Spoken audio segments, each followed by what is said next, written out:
What is up, guys? My name's Simian. My name is Yin. I play The Sims. Did you see what I did there?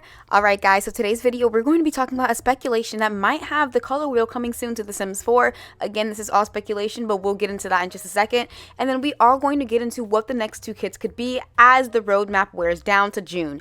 Now let's get right into it. So thanks to KP Games, she actually took to Twitter to say breaking leak, could a color wheel be coming to create a sim? And as you guys can see, there is a link and we're going to dive right into it. So thank you KP Games and shout out to you. I'll actually link the Twitter down below. Now, the page does start off saying The Sims 4 redesign and introduction, saying players are very serious about customizing their own Sims characters. This project tackles what players are frustrated with when customizing their Sims. The article does go on to have a project summary of exactly what everything is going to be talking about, including what do players think about The Sims 4, and it goes down into detail, even taking people's EA's Answers HQ about what they exactly want, comparative research, and of course they went down to color swatches. Now, color swatches was known back in The Sims 3, and a lot of people are feeling that this should have been added in The Sims 4 by now, especially it being almost 10 years into the game, and what exactly are we looking for when it comes down to customizing within Create a Sim. Now this one does go on to say users journeys map, and as you guys can see, it goes on to show a little bit more detail, saying open the Sims 4 game, you click the game,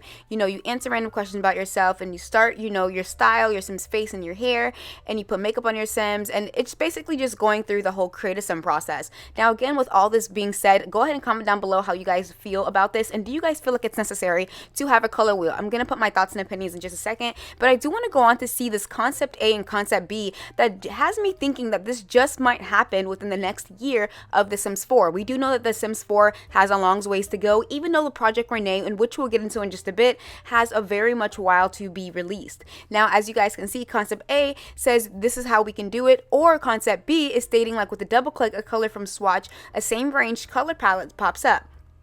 I think it all depends on certain ways, but it does go on to say the takeaways. There are players that do not prefer too much choices, and that there are players that do miss color wheels from The Sims 3, but there were some cons also. Genetic problems, the new baby sim hairs came out messed up, and players do not want to use color wheels on building mode. Players do think that there should be a way to diversify their Sims. And as you guys can see, this is a little bit more detailed, and it just looks like an early project. As we get more into the article, there is a little bit more that they go into detail with, especially with the video, in which we'll get into in just a second, but basically goes on to say, this is a user's playtest, and The Sims 4 went through simple prototypes. They were asked to adjust hairstyles using advanced settings. So if we take a look at this, this is one of like the advanced settings that were brought on originally, and as you guys can see, this is something that The Sims 4 wanted to do. And we'll also get into why they did it in the first place, but that'll be in just a second. Now, the Sims Community.info, who is known for his articles and just getting out news very quickly, actually tweeted back saying, thanks for the tip. However, it seems that this is just a personal project by the UX designer. They start at Max's as an intern in June. So as you guys can see, it says the role personal side project. Now, this would be very interesting, but KP Games also went on to say, maybe it's personal, yes, but perhaps it could be coming still. And this is an entry test for the job. That's very interesting. And someone else by the name of Sims T saying, and maybe the job is Project Renee, since the game does have a color wheel and the UI isn't finalized yet.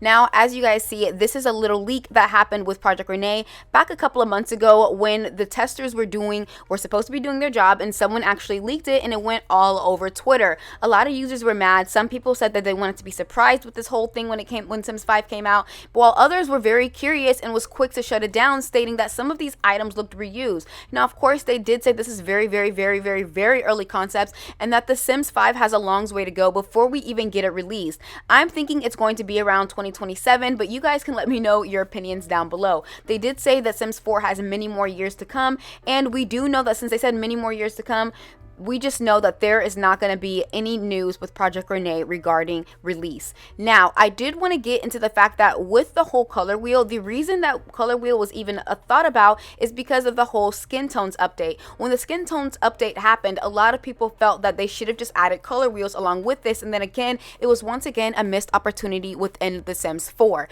Now, the color wheel was due to lack of skin tones, of course, and because a lot of players were mad. Now the thing with this is that it took EA game changers to speak up on this, for them to say, hey, you're right, you need more skin tones. I think they should have just listened to the community, because a lot of the community with melanin have been saying we need more skin tones. It's actually ridiculous, but y'all let me know down below in the comments what y'all feel about that. But anyway, we do know that color wheels are possible. Thanks to Carl's gameplay, he did end up, creating some type of color wheel. I mean, not quite, but it's called a color picker, which is very, very similar in the same way, but just not with the exact wheel. So we do know it's somewhat possible, and we do know that we've seen it in The Sims 3, so it could be a possibility that we are going to end up getting this within The Sims 4 sometime soon, maybe within the next year. But you guys let me know down below, because could this be possible for the next unique update? We do know that the roadmap, which I'm going to get into in just a little bit, could possibly be happening.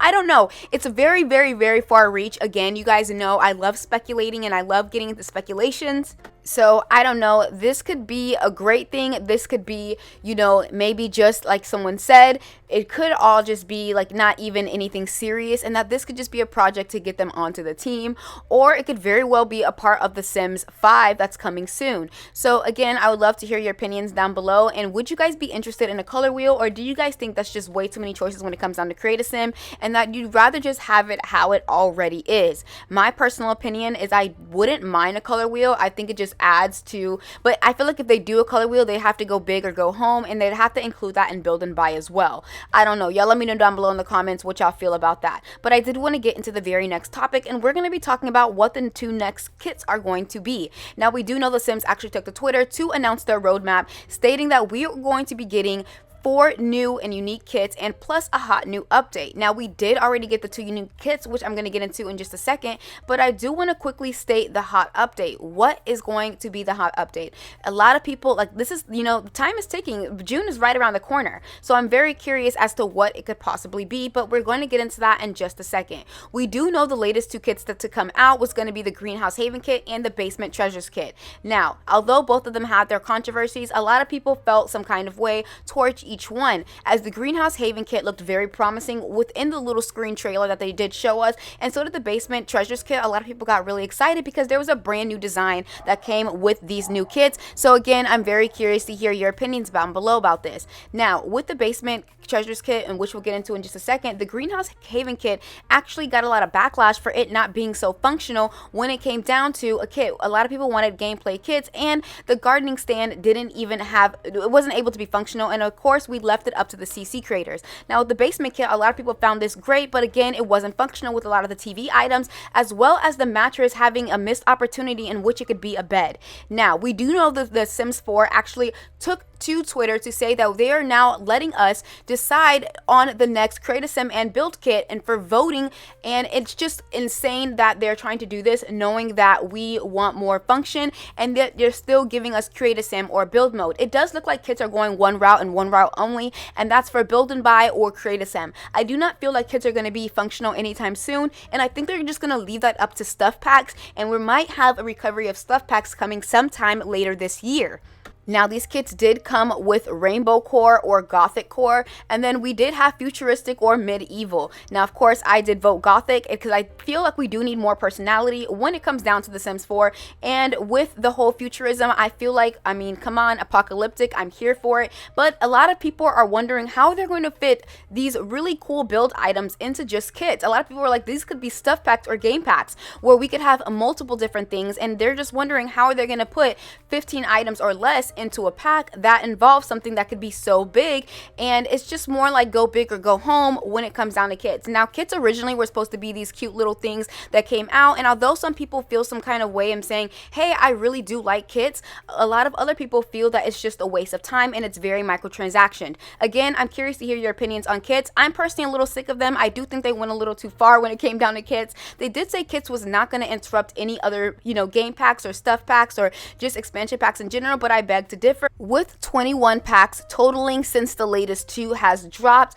Again, we have 2 more still in the works, which we're already now looking at 23, and then plus the 2 new kits that are going to be voted for, which means we are going to be getting new kits, makes it all the way to 25. I'm very curious to hear your opinions and what you guys think about this. I also want to say thank you guys so much for 18,000 subscribers. We are on the road to 20k, and I really do want to do a giveaway at 20k, so go ahead and subscribe if you are not already, and again, give it a thumbs up because it truly does help out my channel. I truly do appreciate this. I know it sounds corny that every YouTuber says this, but guys, I'm so excited about the community that we have built here on this channel, and we just have so much more growth and so much, like, I love it. I love it. I love it. I love it. And again, thank you guys so much for your love and support. The silent watchers who don't comment, but you guys still show up and show out when it comes down to watching my stuff, as well as people commenting all the time. I see it. I see it. I see it. I try to respond all the time, guys. I'm trying to balance capitalism while commenting back to you guys, but I promise I am going to try and get better at that. And then also just in general, whether you give it a thumbs up or share the video over on your Twitter or just in general to your friends, I truly do appreciate every single one of you. The love does not go unnoticed, I promise. But anyway, guys, I want to thank you guys so much, and I'll see you guys all in the next video. Bye.